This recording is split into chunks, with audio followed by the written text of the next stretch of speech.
Bueno, amados, vamos a la palabra del Señor. Vamos a emplearnos hoy en lo que de verdad creo en mi corazón que el Señor ha puesto y ha trabajado en nuestro corazón para el día de hoy. Y esto lo vamos a estar hablando dentro del tema una vida de bendición o una vida bendecida, también lo podemos llamar así. Y vamos hoy a mirar a través del texto bíblico unas aplicaciones importantes acerca de lo que es una vida de bendición y no solamente qué es una vida de bendición, sino cómo puedo emplearme o hacer los énfasis correctos para poder vivir o sostener una vida de bendición. Lo primero que tengo que entender es que la gracia de Dios es suficiente para bendecir mi vida y que en efecto mi vida es bendecida gracias al sacrificio que Jesús hizo en la cruz del Calvario y que por consecuencia de esos sacrificios hay una vida que es el diseño de Dios para mi vida, y el diseño de Dios para mi vida permite poder alcanzar la plenitud o vivir a la plenitud de lo que el Señor en su perfecta voluntad ha diseñado para mí. Entonces yo quisiera saber cómo puedo conectar con esa vida, cómo puedo conectar con una vida que considero no a la luz de lo que cultural o socialmente se puedan tratar de enfatizar acerca de una vida bendecida, sino quiero mirarlo a través de las escrituras y a través del diseño de Dios. Entonces, para eso, vamos a ver Génesis 25. No sé si mis amigos de producción actualizaron los versos bíblicos. Si no, yo empiezo leyendo y usted me alcanza ya mismo. Génesis 25, el verso 21. Estoy leyendo en la versión PDT y dice de esta manera: la esposa de Isaac no podía tener hijos. Entonces él oró al Señor por ella. El Señor escuchó sus oraciones y Rebeca quedó embarazada. Las Rebecas de la casa digan amén. Los bebés peleaban dentro de su vientre y Rebeca se preguntó: ¿por qué me está pasando esto a mí? Así que consultó al Señor. El Señor le respondió: tienes dos naciones dentro de tu vientre. Van a nacer de ti los líderes de dos familias y serán separados. Uno de tus hijos será más fuerte que el otro y el mayor servirá al menor. De ahí damos un brinquito al verso 29. Una vez Jacob estaba cocinando cuando Esaú llegó exhausto del campo y le dijo a Jacob: estoy exhausto, déjame comer un poquito de arroz con gandul y churrasco al horno. Ahí le estoy preparando para el almuercito ya mismo. Déjame comer un poco de esa sopa roja que tienes ahí. Por esta razón a él también lo llaman Edom. Pero Jacob dijo: véndeme los derechos que tú tienes por ser el hijo mayor de nuestro papá. Esaú dijo: estoy que me muero de hambre, y muerto no me serviría de nada toda la riqueza de mi papá.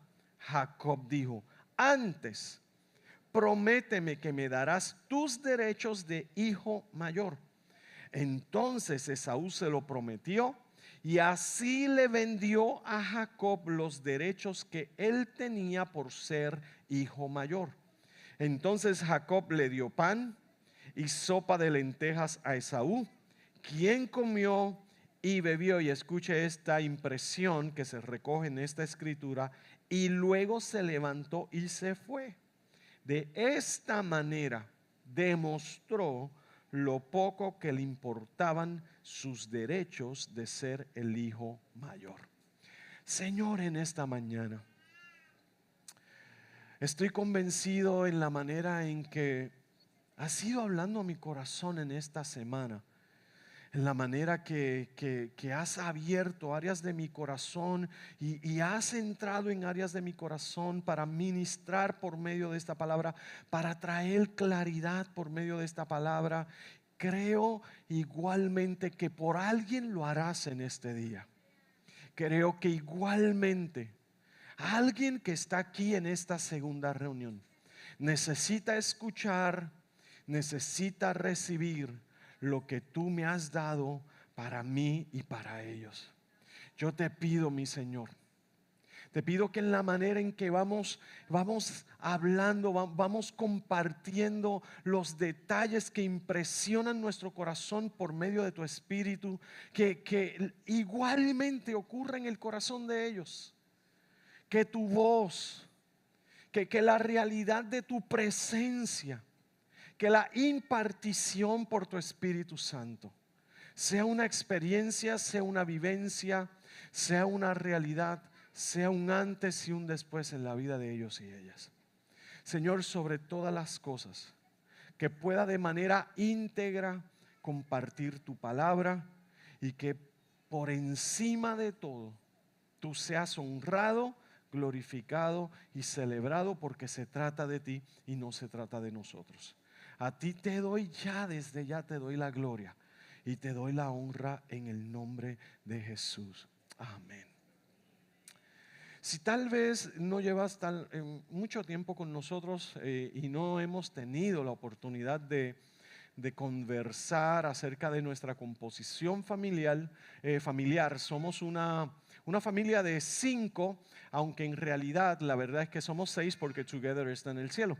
En nuestra composición familiar tenemos un tiempo que apreciamos mucho, es el tiempo de nuestras vacaciones de Navidad, y ahí hay una foto. Usualmente todos los años tomamos nuestro tiempo para esos últimos días del año, compartir, poder tener un encuentro de familia y poder cerrar nuestro año. Y fuimos a ver esto es en un lugar en New York donde vemos un musical que se llama Christmas Spectacular, nos parece muy, muy bonito. Y aquí está nuestra composición familiar: Keren, que es la mayor, Xavier y Mateo. Y cuando leí el verso bíblico de Génesis 25 y la experiencia de Rebeca de su embarazo, pensaba en los 3 embarazos de la pastora, pensaba en los 3 embarazos de Omi y de cómo los 3 eran distintos, cada uno con respecto al otro. Como por ejemplo en el embarazo de Keren, Keren es la primera, fue la que provocó esa experiencia inicial de esa emoción de ser papá. Y es bellísima, y la experiencia del embarazo de Keren es que la pastora empezó a tener en alguno de entre los mes 4, si mal no recuerdo, las 16 semanas o 18 semanas, contracciones prematuras.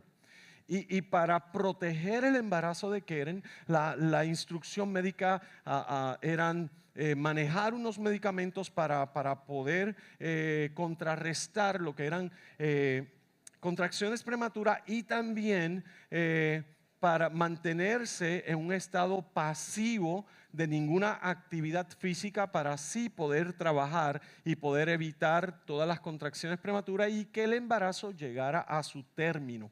También recuerdo que la pastora estaba muy decidida ya a las 38, 39 semanas, ya decidida en parir.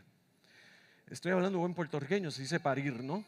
Entonces ella comenzó a caminar, y creo que esa noche caminó alrededor de cerca de 1:30, caminando continuamente del cuarto a la sala, del cuarto a la casa, hasta que finalmente en horas de ese sábado, eso fue un viernes, y el sábado en horas de la madrugada se dispararon las contracciones, y ahí sabíamos que nos íbamos de parto. Y esa es esa primera experiencia de llegar, o sea, uno llega novato al hospital en todo ese euforia del parto, y esa experiencia de Keren la tenemos siempre muy presente. La experiencia de Xavier fue diferente, porque resulta ser que en el proceso del embarazo de la pastora, a la pastora le dio piedra en la vesícula y estaba embarazada de Xavi, y eso trajo unas complicaciones en cómo poder manejar ese dolor horrible. Si alguien alguna vez ha experimentado dolor de piedra, sabe que eso es pedirle a Dios misericordia, porque es un dolor horroroso. Mi esposa lo compara cercano al dolor del parto, dice que es muy parecido al dolor de parto, y en ese embarazo de Xavier, la pastora está teniendo problemas de piedra en la vesícula, y siempre recordamos que una de las cosas que ese embarazo trajo fue la necesidad de buscar médicamente que los pulmoncitos de Xavi se maduraran administrando un medicamento para poder provocar el parto, ya a las 37 semanas provocar el parto para que Omi pudiera atenderse, llevar el parto a su etapa ya final y pudiera atenderse de su problema de vesícula. Entonces aquí hay un dato interesante, 27, 24 y 7 añitos. Y este señor es una experiencia hermosísima, porque en el parto de Mateo estamos todos nosotros en el cuarto del parto de labor y vimos estuvimos juntos en el proceso de ese parto. Fue hermosísimo. Teníamos en el cuarto música de adoración y un tiempo de donde la presencia de Dios la hacíamos presente, pero este señor vino bien grande, y el médico entendía que ya debía y quería provocar el parto porque el muchacho venía grande. Lo que no sabíamos era que el muchacho era más grande de lo que el médico proyectaba, y eso trajo que al momento del parto de Mateo pasara unos días en intensivo neonatal porque había tenido problemas en su ritmo de respiración a consecuencia de la labor tan fuerte que ocupó esa experiencia del parto. Entonces cada parto es una historia, cada parto tiene, y podríamos preguntarle a nuestras queridas hermanas de la casa sus experiencias, y cada cual tendría una historia que contar. Rebeca en Génesis 25 tiene una historia que contar. Y todo comienza cuando ha pasado un tiempo significativo en la relación entre Rebeca e Isaac, y la Biblia presenta un punto de inflexión donde está diciendo: Rebeca no había podido tener hijos. Y esto me parece que despierta una realidad acerca de cómo hay momentos en la vida que producen un estado de contradicción en aquello que nosotros estamos creyendo, en aquello a lo cual estamos esperando en Dios, y en aquello a lo cual el Señor nos ha dado una promesa. La promesa de Abraham se extiende a Isaac, y la promesa de Isaac se extiende sobre su generación. Y muchas veces enfrentamos escenarios que intencionan contradecir o afectar la palabra que el Señor nos ha dado y la promesa que el Señor nos ha hecho. Y yo creo que el primer punto de cómo tener una vida bendecida es reaccionar, es nuestra respuesta cuando los escenarios de nuestra vida no se comportan, no se parecen, no armonizan con lo que ha sido la promesa de Dios. ¿Cómo puedo tener una vida bendecida? Mi primer punto para ustedes en esta mañana: tener una vida bendecida implica que estoy decidido, decidida, determinado a que mi vida es la consecuencia del plan de Dios, y fuera del plan de Dios no me voy a acomodar. Fuera del plan de Dios no voy a sentir una falsa satisfacción. Fuera del plan de Dios no voy a decirle a mi corazón que se sienta o que procure tener fuera del plan de Dios la expectativa de que todo está pleno. No, una vida de bendición es aquel y aquella que dice: esta es la promesa de Dios para mi vida, este es el plan de Dios para mi vida, y yo voy a perseguir y voy a ser radical con el plan de Dios para mi vida.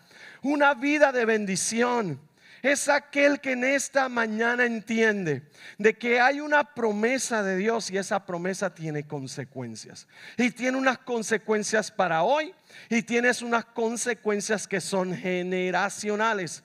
Es decir, Rebeca nota que dentro de las conversaciones, el conocimiento acerca de cuál es el plan de Dios, hay algo, hay una situación que no armoniza, hay una situación que no parece igual, hay un asunto que no se ajusta a la verdad de lo que Dios ha hablado. Y cuando esto ocurre, mi espíritu necesita despertar. Más allá de anestesiar mi espíritu, más allá de anestesiar y poner en descanso lo que es mi corazón, en aceptar una voluntad diferente a la voluntad de Dios, alguien tiene que pararse, alguien tiene que ponerse de pie, alguien tiene que decir: yo quiero la palabra de Dios cumplida en mi vida, yo quiero la voluntad de Dios en mi vida, yo no quiero vivir por debajo del plan de Dios, yo quiero el plan de Dios en mi vida, yo quiero que lo que Dios ha hablado acerca de mí y de mi casa venga en cumplimiento.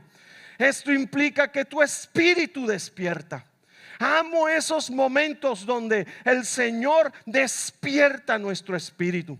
Amo esos momentos donde el Señor calibra nuestra respuesta y nos hace entender de que hoy yo no quiero ajustarme a mis planes, yo quiero ajustarme a sus planes. De que hoy yo no quiero acomodarme a lo que tal vez mejor pienso, hoy quiero acomodarme a lo que Él piensa. Hoy yo no quiero decidir a lo que a mí bien me parece, hoy yo quiero decidir en acuerdo a lo que Él me ha dicho. Hoy yo no quiero caminar según mis intenciones, quiero caminar según sus direcciones. Hoy yo quiero decidir por la vida que Él me ha prometido.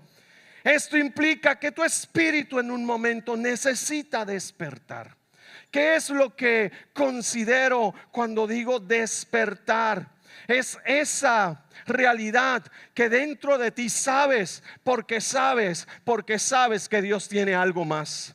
Es esa realidad que dentro de ti sabes, porque sabes que la palabra de Dios es fiel y que la palabra de Dios viene a cumplirse. Es porque sabes que el Señor te está hablando y te está inquietando a que entiendas de que Él tiene el diseño para tu vida y tú quieres vivir ese diseño de Dios para tu vida.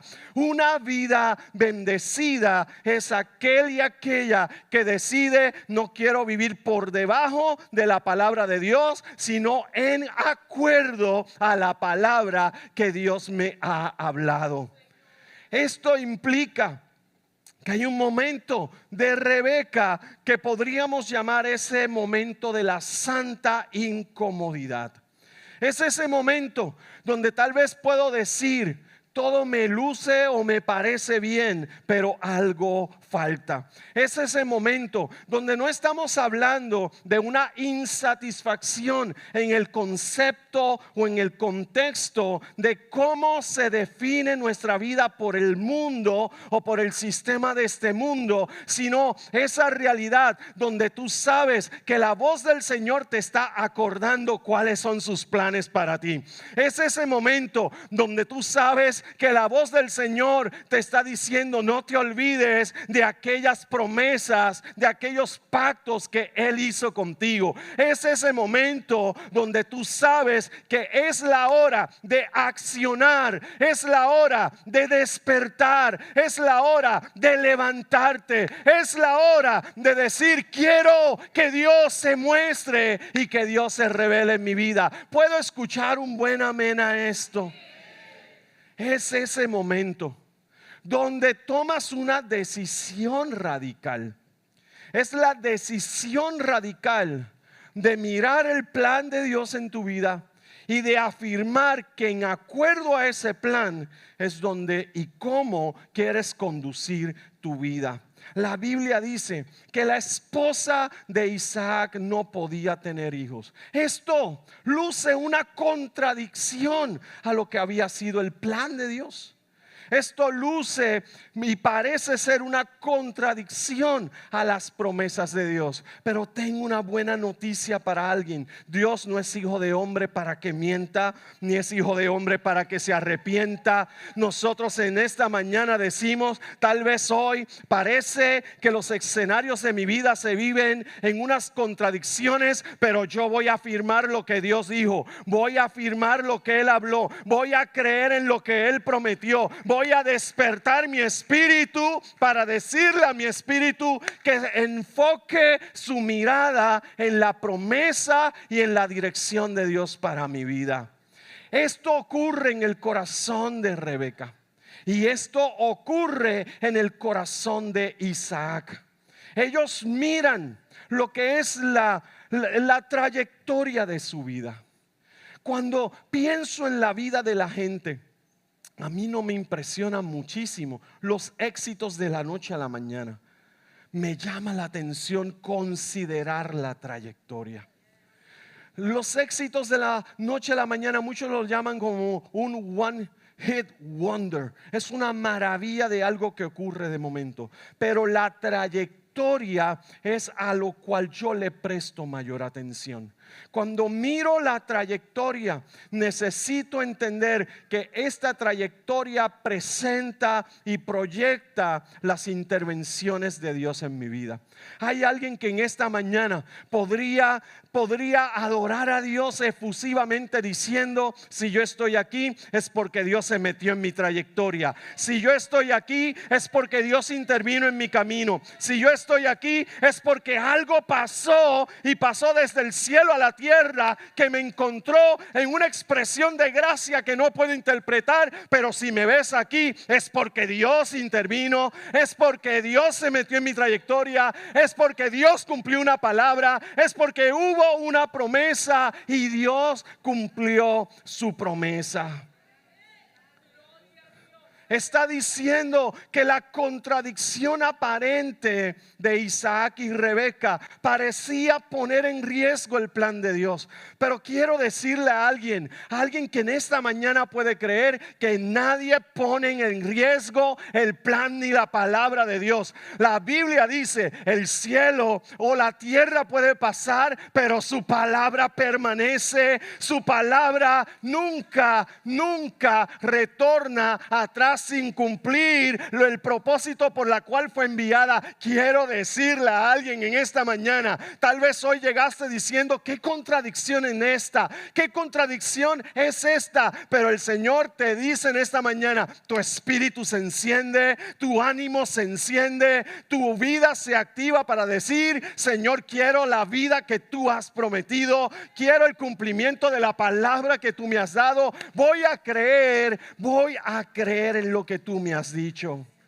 Un libro que ha sido un libro para leer y releer se llama La buena batalla de la fe, de Alan Vincent.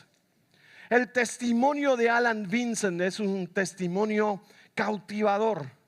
En esencia, Alan Vincent dice que en su edad de juventud él era un muchacho rebelde. Era un muchacho contrariado con la fe de la cual no quería y en la cual no quería tener ningún tipo de experiencia o conexión. Pero su abuela era una mujer de agallas y de una fe inquebrantable. Creo que tal vez ella se congregaba aquí en la iglesia de Manuel, porque son como las mujeres de Manuel. Era una mujer. Su abuelita era una mujer de una convicción que lo que ato en la tierra, atado es en los cielos. Era una mujer de convicción que sabía que el diseño sobre la vida de su hijo y del hijo de su hijo era un diseño de Dios para bendecir la tierra. Ella no se conformó de ninguna manera en aceptar la aparente o la rebeldía o el rechazo o la dureza de corazón que en ese momento experimentaba y proyectaba su nieto. Todas las navidades, cuenta él en su libro, que su abuelita le regalaba una Biblia. Y él, sin ningún tipo de remordimiento, le reventaba la Biblia contra la pared. qué desgraciado. O sea, el tipo le tiraba la Biblia. Y él dice en su experiencia, como la relata en el libro, que todas las veces que su abuela le regalaba la Biblia, le decía: abuela, quítate de la mente que alguna vez yo seré cristiano. Hasta que una ocasión su abuela lo toma por los hombros, lo mira a los ojos y le dice: quiero decirte que Dios me prometió que te salvaría, y quiero decirte que Dios me habló que te usaría en esta tierra como una voz que traería las realidades del cielo sobre la tierra. No lo verás hoy, pero ya yo lo vi hecho en acuerdo a lo que Dios ha dicho. Cuando tú crees esa palabra, tal vez hoy puedes decir: me siento como la esposa de Isaac, me siento como Rebeca, siento que todo está cerrado, siento que tal vez no hay un resultado prometedor, siento que hoy no estoy viviendo mi mejor temporada. Pero esto, más que desanimarte, más que llevarte al punto de negar o de rendirte a lo que es el plan de Dios, alguien en esta mañana dice: conozco cuál es mi realidad, pero yo voy al Señor para que Él hable sobre esta realidad. Conozco cuál es mi problemática hoy, pero voy a ir delante de el Señor, porque Él tiene una promesa hecha para mi vida. Pregunto yo en esta mañana: ¿quiénes aquí tienen promesas del Señor? ¿Quiénes aquí tienen una palabra de Dios? ¿Quiénes aquí saben, porque saben de que Dios va a cumplir su palabra, de que Él va a hacer como Él ha dicho? ¿Quiénes en esta mañana pueden decir: tal vez todo luce complicado, pero yo voy al Señor que me dio la palabra acerca de este momento de mi vida? Una vida bendecida es aquel y aquella que entiende cuál es su propósito, cuál es el diseño de Dios para su vida, y no acepta un plan B. Es aceptar, es empujar, es creer en el plan de Dios para tu vida. ¿Cómo lo hizo Rebeca? Rebeca conecta con la realidad de que hay una promesa de Dios, y la Biblia dice, escuche esto: Isaac, la Biblia dice, oró por ella. Cuando yo tengo una promesa de Dios, este es el segundo punto de esta mañana, son 3 nada más. Mi segundo punto: tener una promesa de Dios implica que no solamente me empleo para alcanzarla en mis capacidades humanas, sino que creo que a través del recurso de la fe y el recurso de la conexión en la presencia de Dios, voy a avanzar en el propósito de Dios en mi vida. Una de las cosas que comúnmente pueden pasar es que sencillamente recibimos una palabra, pero no activamos la fe o no nos ponemos en acuerdo con esa palabra desde el vínculo de la oración, de la intercesión y de el empuje espiritual para que el plan de Dios se cumpla. La Biblia dice que Isaac oró al Señor, y creo que esto produce 2 efectos que quiero que consideres acerca de lo que es una vida bendecida. Nunca he encontrado a alguien que me hable de una vida bendecida sin entender la importancia de su relación con Dios. Una vida bendecida implica ese corazón que entiende, y no solamente entiende, sino que también diariamente persigue conectar su corazón al corazón de Dios. ¿Cómo puedo hacerlo? ¿Cómo puedo conectar mi corazón al corazón de Dios? La Biblia dice que el vínculo, la experiencia de la oración no solamente es una disciplina de índole religiosa o cristiana. La experiencia de la oración es una experiencia de conexión y de intimidad con Dios. Cuando leo este verso, esto me sacude por dentro, porque muchas veces hemos sentido o hemos pretendido poder avanzar o que los planes de Dios se promuevan en nuestra vida desconectados de una relación con Dios. La Biblia dice que Isaac oró al Señor por ella. Si hay algo que perseguimos con una voluntad firme, es entender que nada pasa si no oramos. Uno de los asuntos que con más vehemencia hablamos, animamos, insistimos en la experiencia de esta iglesia es la importancia, la relevancia de que nuestra vida sea una vida de oración. ¿Por qué es esto? Porque la oración para nosotros no es simplemente entrar en contextos o interpretaciones de índole religiosa. Para nosotros la oración es mi comunión, es mi relación, es mi conversación, es mi intimidad con Dios.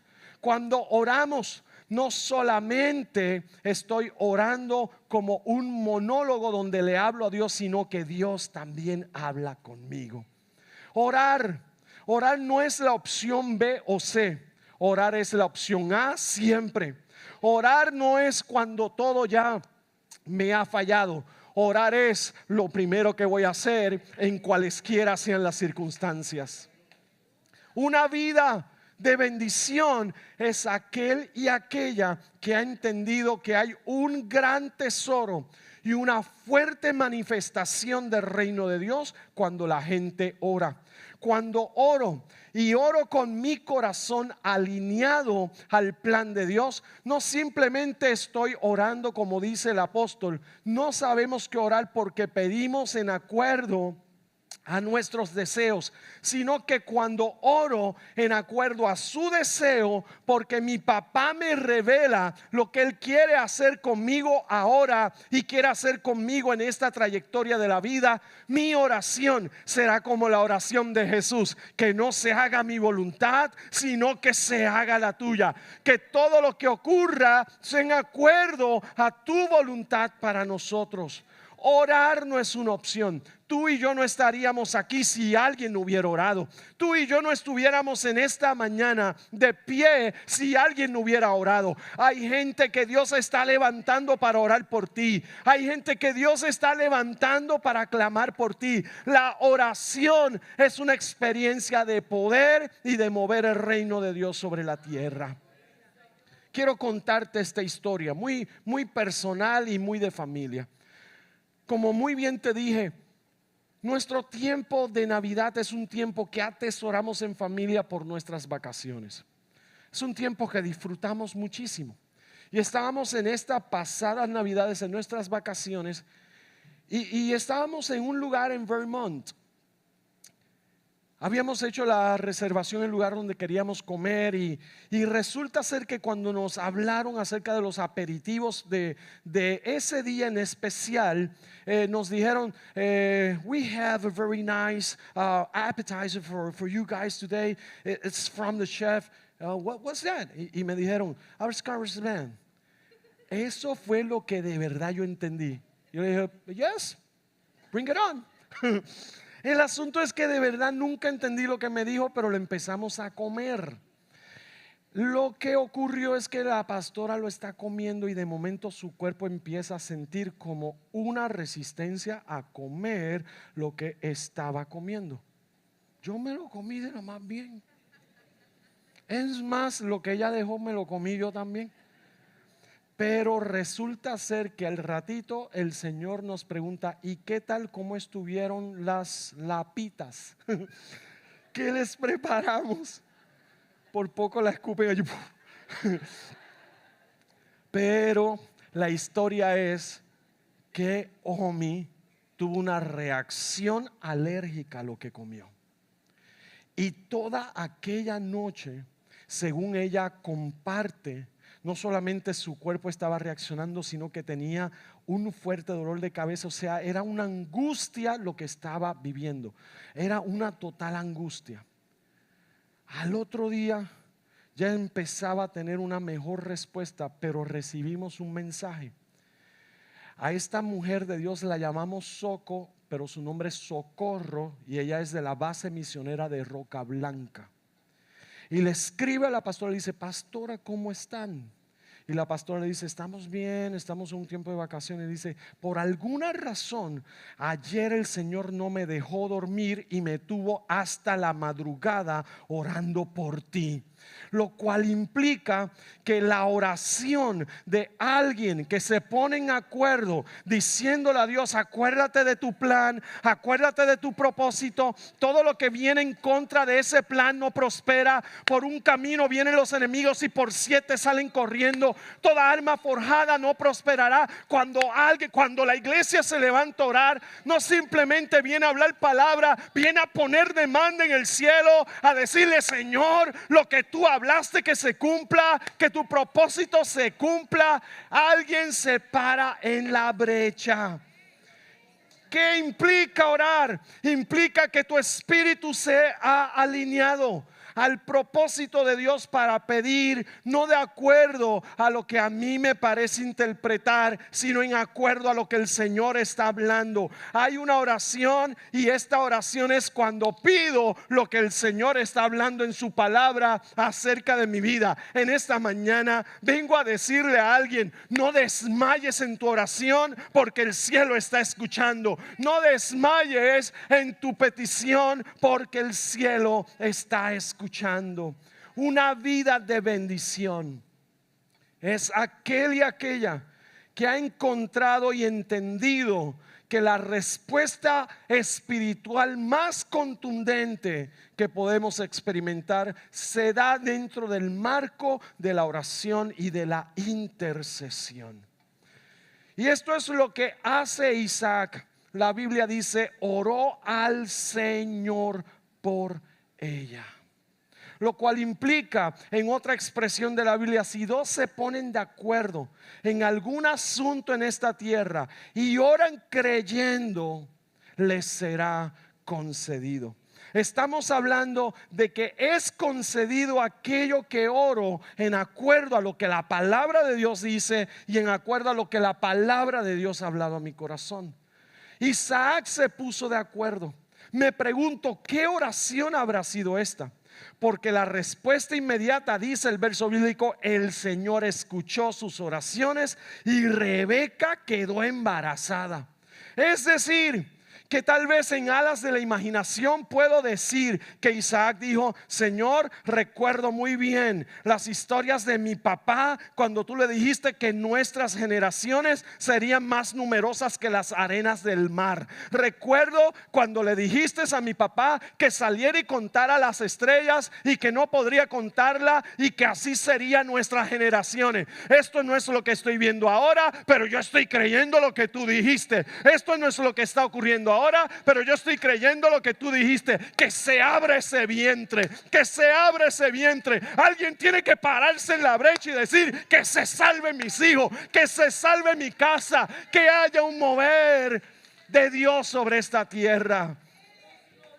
Oh, I don't know if you are too quiet today, pero yo creo que en esta mañana tú puedes decir: yo no quiero ninguna otra cosa que el mover de Dios sobre esta casa, el mover de Dios sobre esta tierra.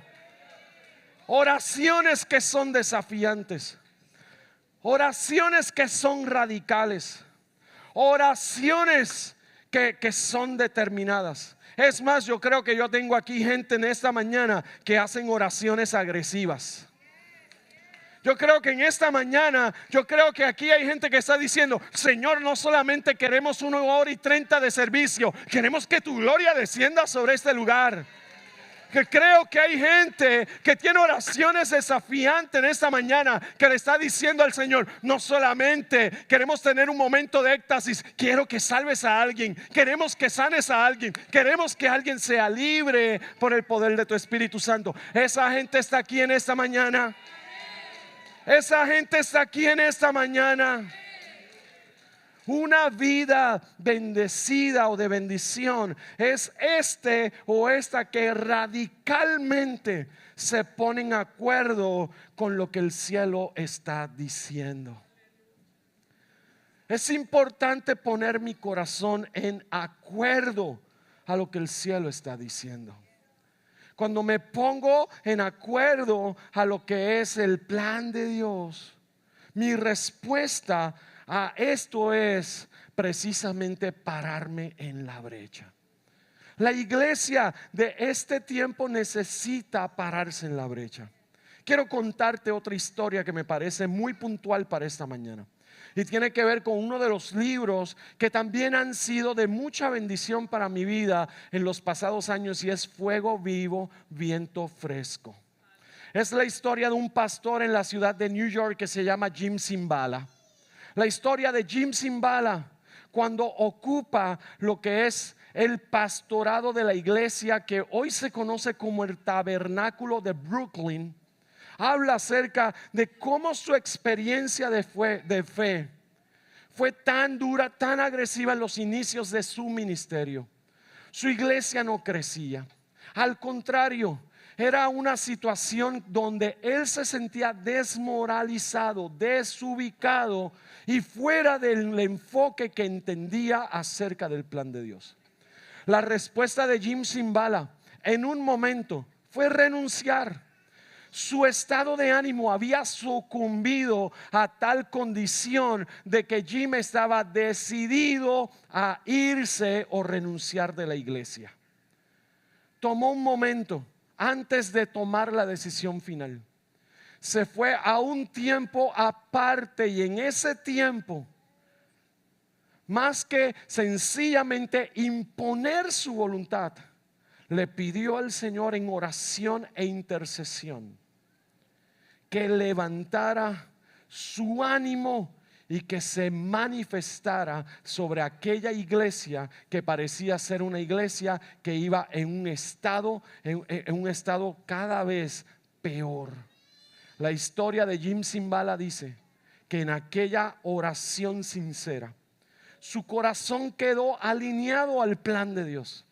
Sus palabras fueron no sencillamente de cuán mal me siento, sino de cuánto puedo creer acerca de tu gloriosa mano intervenir en este asunto. La oración de Jim Cymbala no simplemente fue mírame en mi estado depresivo, sino Señor, muéstrate en medio de este ambiente y de esta condición.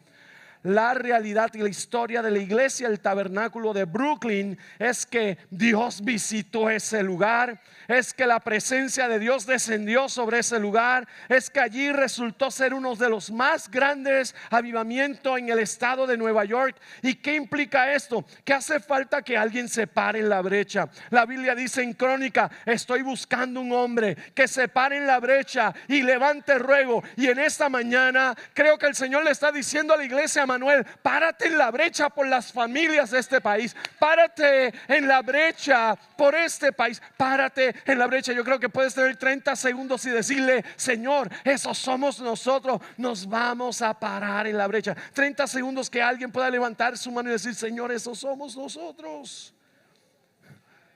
nos vamos a parar en la brecha, vamos a creer tu palabra, vamos a afirmar lo que tú has prometido y vamos a interceder hasta su cumplimiento entre nosotros. Alguien puede levantar su voz en esta mañana. Yo siento a Dios bien fuerte en este lugar. Aleluya, aleluya. Párate en la brecha. Pararnos en la brecha es asumir nuestro rol de autoridad como cuerpo de Cristo. Es entender que las oraciones no es un ejercicio fútil. Las oraciones es una intervención de Dios porque alguien lo pide. Y en eso quiero ser muy balanceado. Quiero tener un criterio muy balanceado en esta expresión que les voy a hacer ahora. Hay cosas que no ocurren porque nadie está orando por ellas. Hay cosas de la realidad sobrenatural del reino de Dios que no pasan porque nadie las está pidiendo. Cuando te hablo esto, siento que mi corazón se enciende porque necesitamos pedirle al Señor que Él haga entre nosotros mucho más abundantemente de lo que pensamos. Creo que su nombre es Richard Phillips y dice: los ángeles están desempleados porque la iglesia no está pidiéndole a Dios que muestre lo sobrenatural entre nosotros. Quiero decirte que nuestro servicio, nuestros tiempos de e-kids, nuestros tiempos de e-youth, nuestros tiempos de decidida, nuestros tiempos de Torre Fuerte, no son un entretenimiento del programa de la iglesia. Son los tiempos donde estamos diciendo: Señor, muestra lo sobrenatural entre nosotros. Señor, muestra tu reino sobrenatural entre nosotros. Ojalá que en esta mañana alguien diga: voy a orar al Señor para que lo sobrenatural se muestre. Voy a orar al Señor para que lo sobrenatural domine entre nosotros. Voy a orar al Señor para que el Señor muestre sanidades, prodigios y milagros entre nosotros. Alguien tiene que pedirlo. Puedes decirle a esa personita linda que está a tu lado: tenemos que pedirlo. Tenemos que pedirlo. Tenemos que pedir que lo sobrenatural se muestre entre nosotros. La idea de la iglesia no es un concepto organizacional para simplemente cumplir unas funciones religiosas. La idea de la iglesia es lo que Jesús dijo: en mi nombre echarán fuera demonios, en mi nombre sanarán enfermos, en mi nombre tomarán cosas mortíferas y no les hará daño, en mi nombre. O sea, la función de la iglesia es que se muestre lo sobrenatural entre nosotros y que lo del reino de los cielos se haga visible entre nosotros. ¿Qué hizo Isaac? Una vida de bendición. Es aquel que utiliza el recurso de la oración creyendo que el corazón y las intenciones son alineadas para que el favor, lo sobrenatural de Dios se muestre entre nosotros. La Biblia dice: y el Señor escuchó. Quisiera proponerte una nota al calce y quiero hablar al corazón de mis lindos y queridos hermanos de la casa.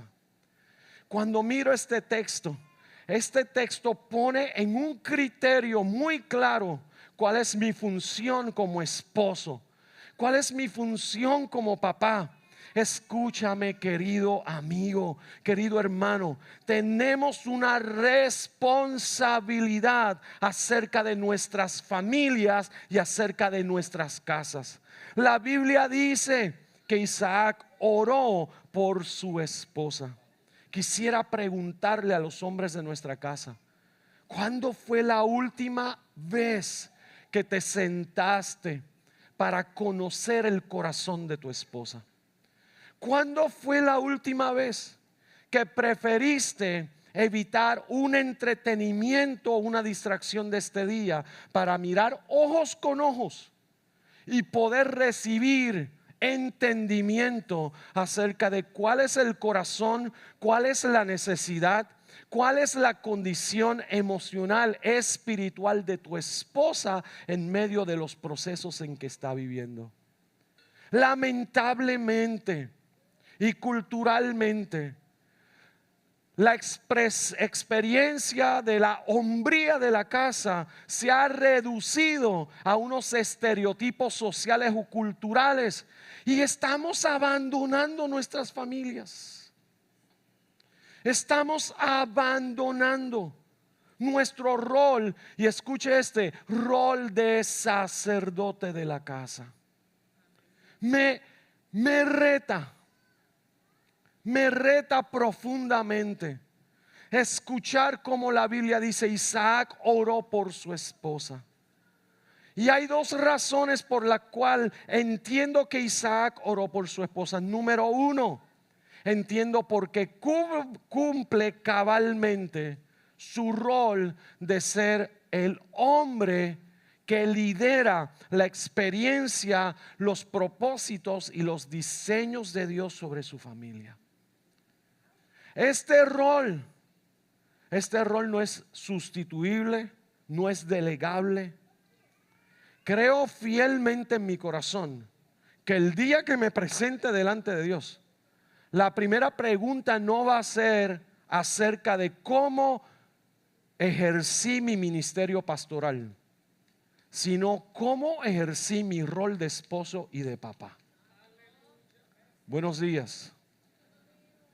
Por esto necesitamos mirar con un corazón honesto y vulnerable acerca de la importancia de que no simplemente somos proveedores económicos a las necesidades de nuestra casa, sino que igualmente presentamos y respondemos a nuestro rol espiritual para liderar la palabra de Dios en el corazón de nuestras esposas y de nuestros hijos. La Biblia dice contundentemente: Él oró, es decir, Él cumplió su rol al conectar el corazón de su esposa con el propósito de Dios. La Biblia dice que el que encontró esposa encontró un tesoro y el favor de Dios le persigue. Está bien, y entiendo muy bien de que hay muchas metas que perseguimos dentro de nuestra experiencia de formar nuestras familias.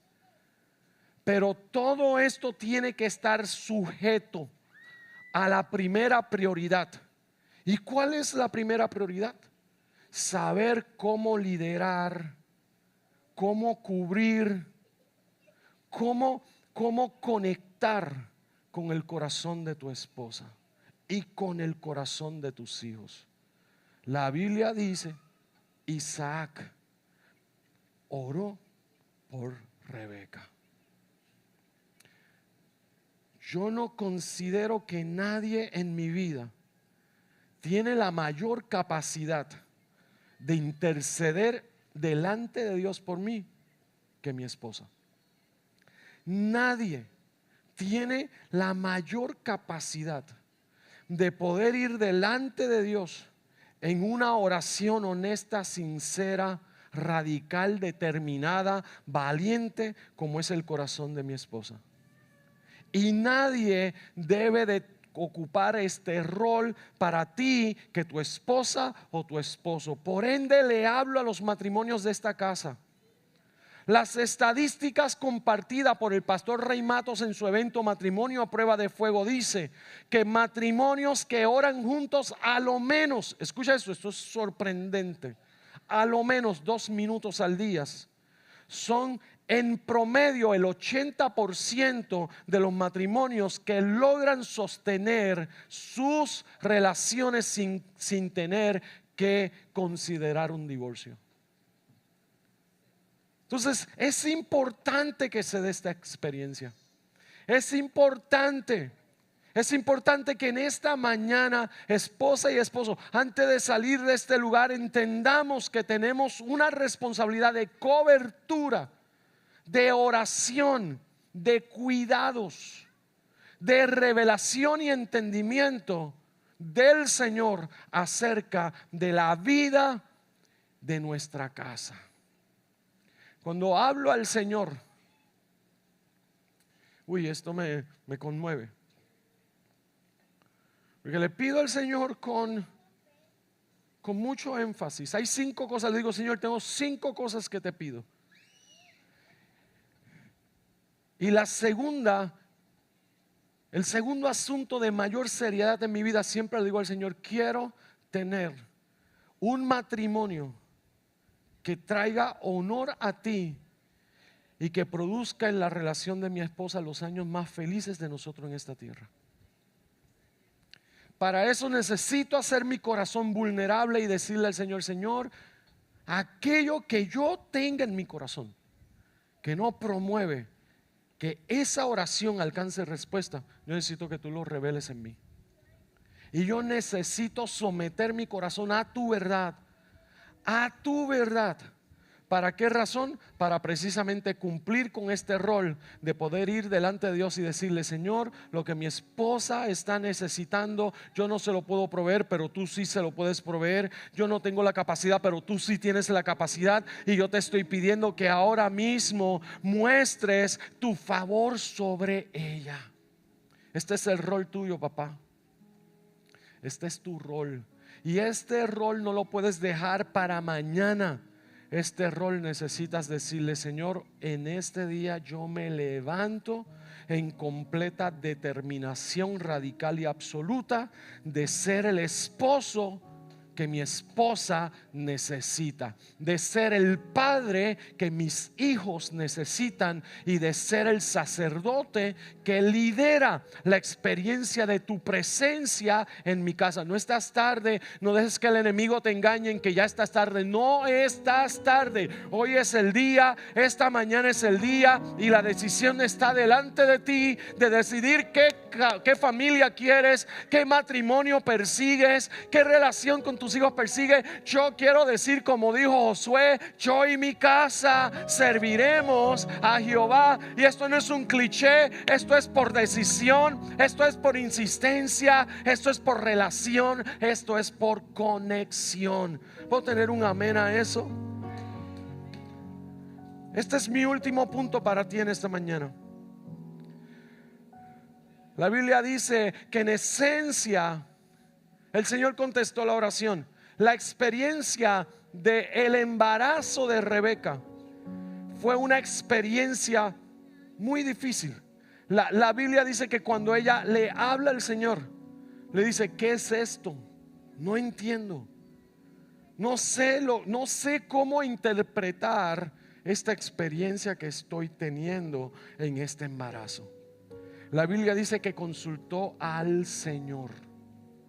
Y hay episodios en nuestra vida donde tenemos que entender que necesitamos que el Señor destape los secretos y revele a nosotros hacia dónde y de qué manera el Señor se está revelando en medio de esta experiencia. La Biblia lo dice de esta manera tan clara: y Rebeca consultó al Señor. Consultar a Dios implica, una persona que quiere tener una vida bendecida es aquel que reconoce una total dependencia de Dios. Tener una vida bendecida es mi respuesta, mi reconocimiento a una total dependencia de Dios. Cuando consulto a Dios es porque reconozco que mi Dios todo lo sabe. Esto es lo que dentro del marco de la teología se dice que Él es omnisciente o sapiente. Es que todo lo sabe. Dios todo lo sabe. Los tres atributos de Dios que hacen que Dios es el único Dios es que Él es todopoderoso, Él puede estar en todo lugar y Él lo conoce todo. Cuando consulto a Dios, esto implica que estoy interesado en el consejo de Dios. Una persona que vive una vida de bendición es aquel y aquella que prefiere el consejo de Dios para su vida.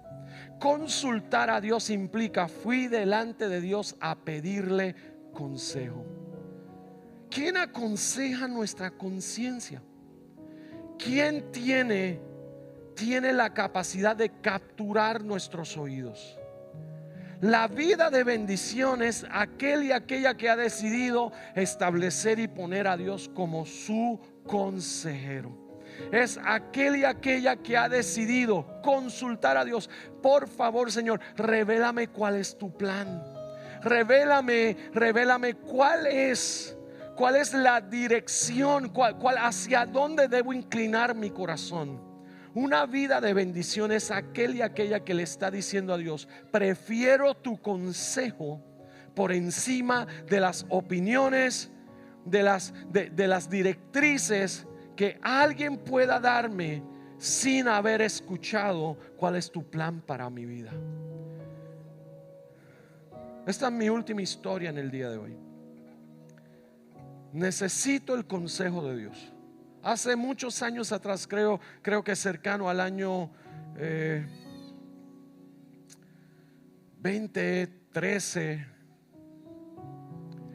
había abierto mi corazón para escuchar o para dar por preferencia consejos, o abrir mi corazón para voces que la palabra que me traía no revelaba cuál era la verdad de Dios para mí.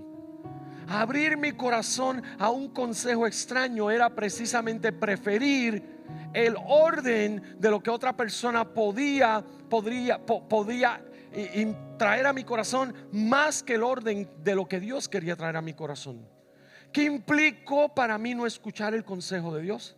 Implicó que mi vida entró en un estado de desorden, y este estado de desorden entró o provocó un estado de turbación emocional y espiritual. Esto degeneró en un estado depresivo, y aquella tarde de aquel jueves, la pastora Elizabeth Guidini miró a mis ojos y me dijo: estás mal, estás desordenado y no tienes orden en tus emociones, ni tienes orden en tu espíritu, porque no estás escuchando el consejo de Dios.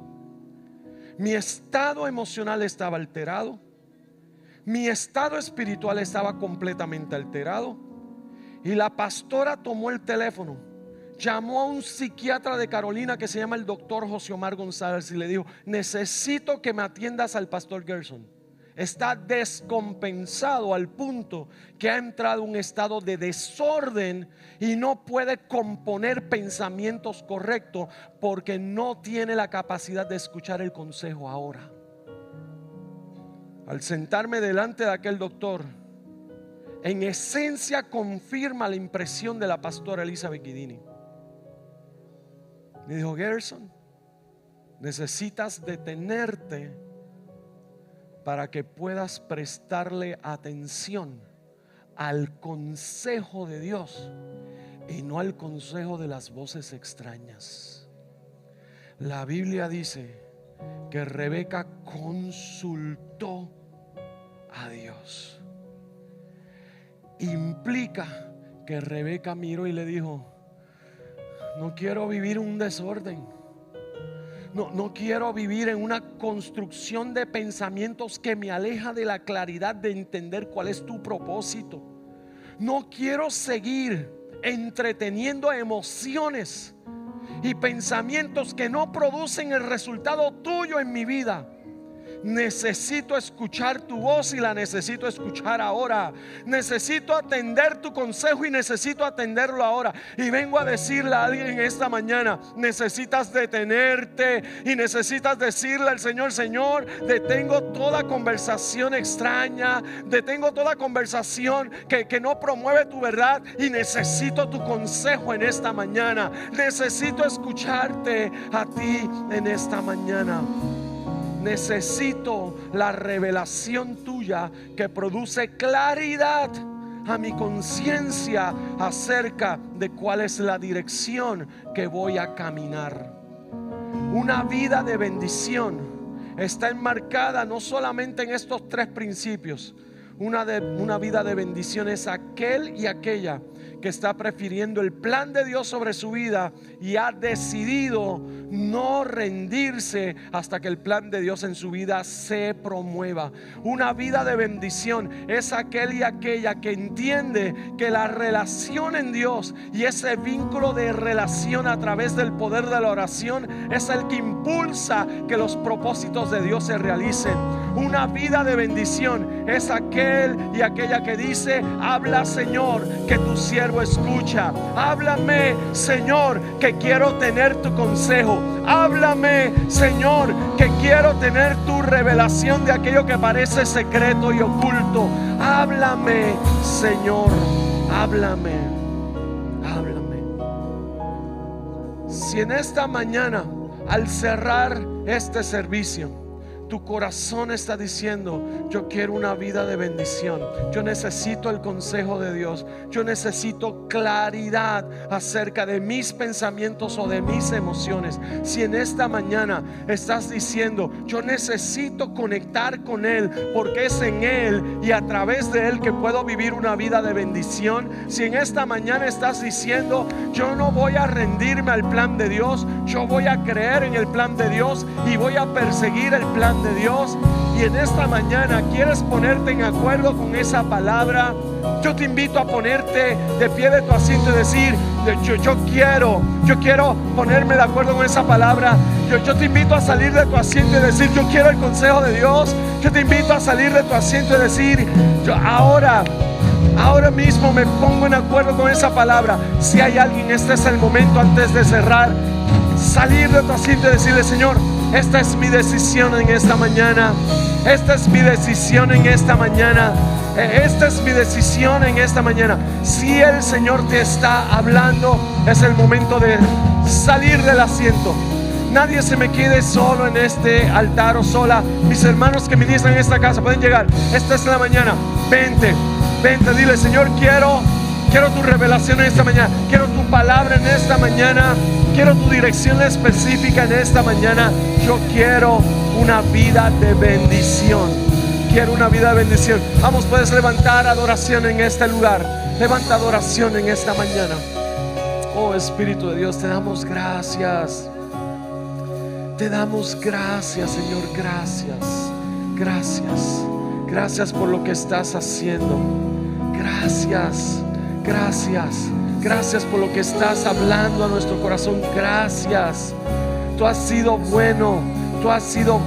En esta mañana tienes una decisión que tomar. Tómala en esta mañana. Decide en esta mañana. No hay vergüenza. Es un corazón que dice: quiero el consejo de Dios. Vamos, iglesia, levanta tu voz en esta canción y decláralo: tú has sido bueno. Tú has sido bueno. Tú has sido bueno. Tú has sido bueno. Gracias, Señor. Gracias. Vamos, pídele al Señor el consejo. Pídele al Señor su intervención. Pídele al Señor que se muestre a nuestro favor. Gracias, Señor. Gracias. Vamos, una vez más puedes decir: Señor, te doy gracias en esta mañana. Gracias porque tú has sido bueno con nosotros. En esta mañana afirmo que en tu diseño encuentro la bendición para mi vida. Tu palabra dice que tu bendición no añade tristeza, sino que en ti se realizan y exceden todas aquellas promesas y resultados que forman y dejan un legado acerca de mi vida para mis generaciones y las generaciones que vienen detrás de mí, para mis hijos y los hijos de mis hijos. En esta mañana yo decido radicalmente poner y emplear mi corazón a la palabra, a la promesa y al diseño que tú tienes para mi vida. Esa es la que acepto, esa es la que abrazo y esa es la que persigo. En esta mañana decido no simplemente responder de una manera ligera, sino reconociendo que en mi relación contigo es que se promueven, es que se impulsan, es que se desatan los recursos sobrenaturales que me permiten vivir la vida que tú quieres que yo viva, como una vida de bendición. Y en esta mañana decido escuchar tu consejo, escuchar tu voz. Toda voz extraña, toda voz que no proviene ni tiene conexión ni identidad en ti, en esta mañana esas voces vienen a entrar en silencio. Y quiero escuchar tu consejo, quiero escuchar tu voz, quiero atesorar tus palabras, quiero inclinar mi corazón a tu dirección y no a ninguna otra dirección. Y esto lo creo, lo afirmo en el nombre de Jesús. Alguien dice amén conmigo en esta tarde. Alguien dice amén. Gracias, Señor, gracias. Tú has sido fiel. Gracias, Señor. Bueno, llegamos a cerrar nuestra reunión de esta tarde, pero no podemos hacerlo sin antes decirle a alguien: todo esto Es la experiencia de la gracia de Dios que te ama. Nadie te ama como Jesús te ama. Él no está peleado contigo, Él no está molesto contigo. Él te ama y en esta mañana Él muestra sus amores hacia ti, haciéndote saber cuánto Él te ama, que entregó su vida por ti. Si quieres vivir una vida bendecida, el punto de partida es reconociendo a Jesús como tu Salvador. ¿Cómo puedes reconocer a Jesús como tu Salvador? Con una sencilla oración en esta mañana diciendo: Señor Jesús, te reconozco y te recibo como mi Salvador y como mi Señor. Perdóname por haber pecado contra ti. Lávame en tu sangre y a partir de este día eres establecido en mi corazón como el perdonador de mis pecados y como mi Señor y dueño. A partir de esta mañana quiero comenzar una vida caminando contigo. Gracias, Jesús, por amarme, y gracias, Jesús, por buscarme. Gracias, amén, amén. Si has hecho esta oración ahora mismo, el Espíritu de Dios está llenando la totalidad de tu ser, confirmando a Jesús en tu corazón. Iglesia hermosa, te bendigo en esta mañana. Bendigo al Señor por tu vida. Bendigo al Señor por este inicio de semana. Que seas bendecido, bendecida, afirmado, afirmada. Que seas llena y lleno de gozo. Nos vemos el jueves en la casa del Señor, aquí a las 7:30. Coma saludablemente bien, hidrátese. Sustituya las bebidas azucaradas por agua. Haga sus ejercicios. Descanse. I see you back in the house of God. Un abrazo.